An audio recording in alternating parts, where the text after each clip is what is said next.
जय हिंद साथियों, धाकड़ combo classes के यूट्यूब चैनल पर आपका हार्दिक स्वागत है। दोस्तों, मध्य प्रदेश पुलिस की परीक्षा के लिए हम कुछ महत्वपूर्ण प्रश्न लेकर आए हैं एमसीक्यू के फॉर्म में।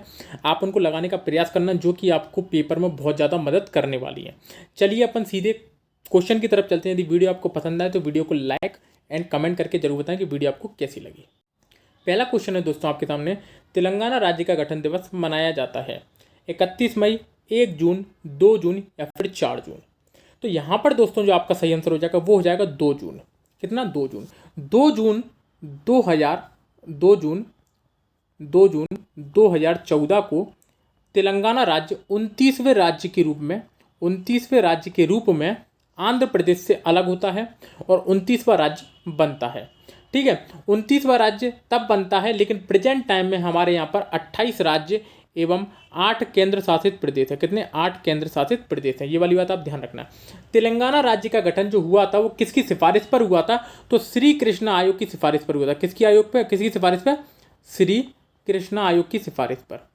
यह भी बात आप ध्यान रखना। श्री कृष्ण आयोग की सिफारिश पर तेलंगाना राज्य का गठन किया गया था। आ रही बात आपकी समझ में? तो 2 जून इसका यहाँ पर सही आंसर हो जाएगा। चलते अपन नेक्स्ट क्वेश्चन की तरफ। दूसरा क्वेश्चन है दोस्तों आपके सामने, एलिफेंटा की गुफाएं जो यूनेस्को की विश्व धरोहर स्थल है मुख्य रूप से समर्पित है भगवान कृष्ण, गौतम बुद्ध, भगवान शिव एवं महावीर स्वामी। एलिफेंटा की गुफाएं कहाँ पर हैं? तो आपको सबको पता है कि महाराष्ट्र में हैं ये गुफाएं। कहाँ पर हैं? महाराष्ट्र में ये गुफाएं हैं। और इसका जो किसको समर्पित हैं? तो ये हैं भगवान शिव को समर्पित। किसको? भगवान शिव को समर्पित हैं एलिफेंटा की गुफाएं। ठीक है, चलिए। विश्व तंबाकू निषेध दिवस कब मनाया जाता है? तो विश्व तंबाकू निषेध दिवस कब मनाया जाता है? तो दोस्तों 31 मई, 21 मई, 1 मई या फिर 5 जून। तो यहाँ पर जो इसका सही आंसर हो जाएगा वो हो जाएगा 31 मई। 31 मई को विश्व तंबाकू दिवस निषेध दिवस मनाया जाता है। 1 मई को क्या मनाया जाता है? तो 1 मई को हमारा मजदूर दिवस मनाया जाता है। क्या? मजदूर दिवस मनाया जाता है। पहली बार कब मनाया गया था? तो 1 मई 1861 को क्यों मनाया जाता है? क्योंकि अमेरिका में जो हमारे मजदूर लोग थे 1861 में उनको मार दिया गया था, तो उन्हीं की याद में 1 मई को मजदूर दिवस के रूप में मनाया जाता है। क्लियर है? चलिए। 5 जून को क्या मनाया जाता है? तो 5 जून को पर्यावरण दिवस मनाया जाता है। पर्यावरण दिवस मनाया जाता है। ये वाली बात भी आपको याद रखनी है। ठीक है, चलिए। अगला क्वेश्चन है, भारत में संविधान की उद्देशिका में धर्मनिरपेक्ष शब्द कौन से संविधान संशोधन द्वारा जोड़ा गया है? या फिर पंथ निरपेक्ष। पंथ निरपेक्ष। ठीक है, तो 41वां संविधान संशोधन, 42वां, 43वां, 44वां। तो दोस्तों इसके अंतर्गत 42वां संविधान संशोधन किया गया था। और 42वें संविधान संशोधन में 3 शब्दों को जोड़ा गया था, समाजवाद, पंथ निरपेक्षता, पंथ निरपेक्षता, और तीसरा है अखंडता। तीसरा क्या है? अखंडता। ये 3 शब्दों को जोड़ा गया था 42वें संविधान संशोधन के द्वारा। ठीक है, कब हुआ था ये? 1976 में। 1976 में। ठीक है, चलिए। जब राष्ट्रपति तथा उपराष्ट्रपति के पद पर कोई भी कार्यरत न हो तब उनके रिक्त स्थान पर राष्ट्रपति के रूप में कौन कार्यरत होगा? दोस्तों जब राष्ट्रपति ना हो और उपराष्ट्रपति भी ना हो तो कौन होगा?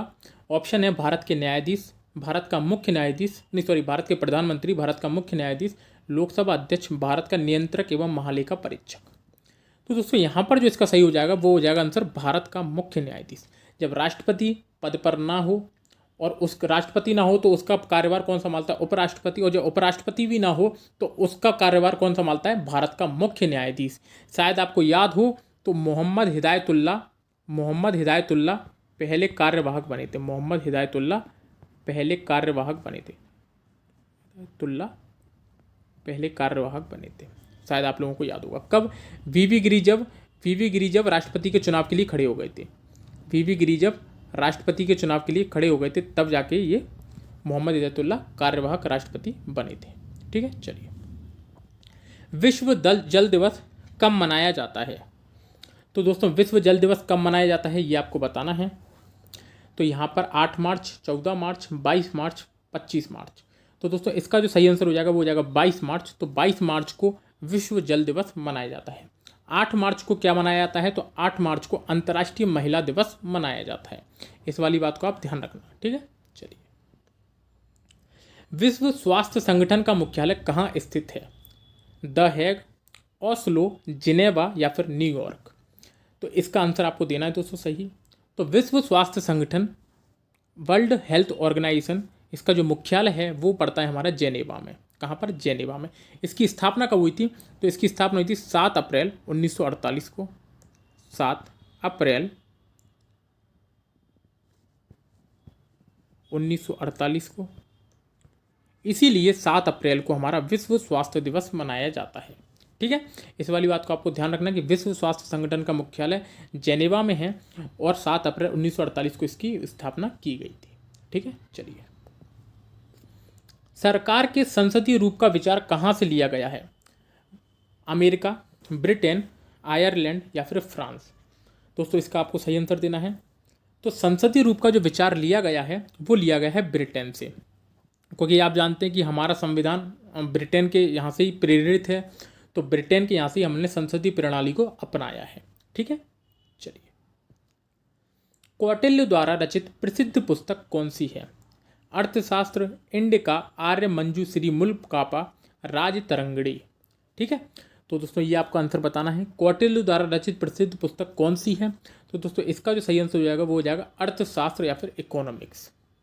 दोस्तों एक चीज़ यहाँ पर और समझना, जो अर्थशास्त्र पुस्तक है इसमें कुछ बच्चे कंफ्यूज हो जाएंगे। जो अर्थशास्त्र कोई इकोनॉमिक्स की किताब नहीं है, ये राजनीति की किताब है। किसकी?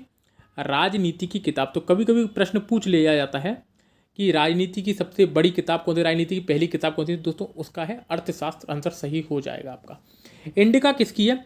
तो इंडिका है मेगास्थनीज की। किसकी? मेगास्थनीज की इंडिका है, ठीक है। इस वाली बात को आप ध्यान रखना कि मेगास्थनीज की इंडिका है। मेगास्थनीज जो कि सेल्यूकस निकेटर का राजदूत था, चंद्रगुप्त मौर्य के दरबार में आया था। राजतरंगिणी किसकी है? तो कल्हड़ की है। किसकी है? कल्हड़ की है राजतरंगिणी। कश्मीर का इतिहास भी राजतरंगिणी में ही मिलता है। चलिए, निम्न में से विश्व बैंक का मुख्यालय कहाँ स्थित है? तो दोस्तों विश्व बैंक का मुख्यालय कहाँ स्थित है? द हेग, वॉशिंगटन, पेरिस या फिर लंदन? तो इसका जो सही आंसर हो जाएगा वो हो जाएगा दोस्तों विश्व बैंक का वॉशिंगटन। क्या हो जाएगा? वॉशिंगटन। कुछ चीज़ें देख लो जरा विश्व बैंक के बारे में। तो विश्व बैंक की जो स्थापना हुई थी, घोषणा जब की गई थी वो 1944 में की गई थी। किसमें? 1944 में घोषणा की गई थी और इसकी स्थापना हुई थी 1945 में। कब? 1945 में इसकी स्थापना हुई थी। कब हुई थी? वॉशिंगटन डीसी में। दो चीज़ों की संग में स्थापना हुई थी, विश्व बैंक की भी हुई थी और आईएमएफ की भी हुई थी। किसकी?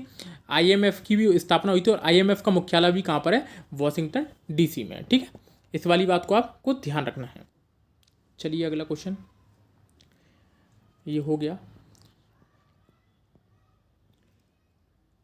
निम्न में से कौन सा विश्व का सर्वोच्च पर्यावरण संरक्षण पुरस्कार है? विश्व का सर्वोच्च पर्यावरण संरक्षण पुरस्कार है, ये कौन सा है? गोल्डन बियर पुरस्कार, गोल्डन पांडा पुरस्कार, गोल्डन ग्लोब पुरस्कार और गोल्डन पाम्स पुरस्कार, ठीक है। तो देखो दोस्तों, गोल्डन बियर अवार्ड और गोल्डन ग्लोब अवार्ड दोनों ही हमारे फिल्म के क्षेत्र में दिया जाता है और इसका जो सही आंसर है वो आपको याद करना पड़ेगा, गोल्डन पांडा पुरस्कार। क्या? गोल्डन पांडा पुरस्कार इसका सही आंसर है, पर्यावरण संरक्षण के लिए दिया जाता है, ठीक है। चलिए, कौन से संविधान में राज्य नीति विषयक निर्देशक तत्व अपनाए गए हैं? अमेरिकी संविधान से, ब्रिटिश संविधान से, आयरलैंड संविधान से या फिर फ्रांस संविधान से? तो जो डीपीएस है वो हमने कहाँ से लिए हैं ये आपको बताना है। तो दोस्तों डीपीएस जो लिए हमने आयरलैंड के संविधान से हमने सीधे सीधे डीपीएस उठाए हैं। बात समझ में आ रही है? किस भाग में है? तो भाग 4 में है। भाग 4 में है। इस वाली बात को भी आपको ध्यान रखना है। कहाँ से कहाँ तक है? तो 36 से 51 तक है। 36 से 51 तक है, ठीक है। आर्टिकल है ये, ठीक है, आर्टिकल। चलिए, प्लेइंग इट माय वे पुस्तक के लेखक का नाम बताएं। ऑप्शन है सचिन तेंदुलकर, बीवीएस लक्ष्मण, सौरभ गांगुली या फिर चेतन चौहान। तो यहाँ पर दोस्तों जो सही आंसर हो जाएगा वो हो जाएगा प्लेइंग इट माय वे, ये हो जाएगा Sachin Tendulkar. Playing it my way किसकी पुस्तक है? सचिन तेंदुलकर की पुस्तक है। और दोस्तों किताबों का मैंने एक अलग से वीडियो बना के रखा है, आप जाके वहाँ पर देखना, सारी महत्वपूर्ण किताबें आपको वहाँ पर मिल जाएंगी। प्लेलिस्ट में जाके करंट अफेयर्स की प्लेलिस्ट है, वहाँ पर आपको सारी किताबें अच्छे से मिल जाएंगी, उनको जरूर लगाना।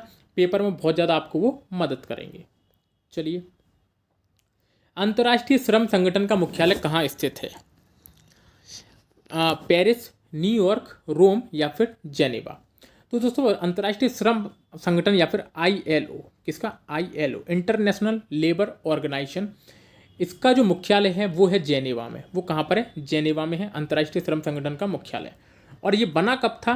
तो दोस्तों ये बना था 1919 में। कब बना था? 1919 में ILO की क्या हुई थी? स्थापना हुई थी। और पहली बार इसमें भारत की तरफ से किसने प्रतिनिधित्व किया था? तो VP वाडिया ने पहली बार भारत की तरफ से इसमें क्या किया था? प्रतिनिधित्व किया था 1919 में।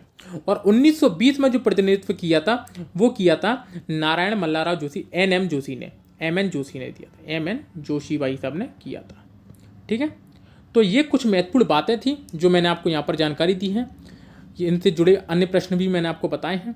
तो दोस्तों यदि वीडियो आपको पसंद आई हो तो वीडियो को लाइक करें, कमेंट करके जरूर बताएं कि वीडियो आपको कैसे लगी और कितने आंसर आपके सही निकले, और क्या आपको और जानकारी मैं और ऐसी वीडियो बनाऊं।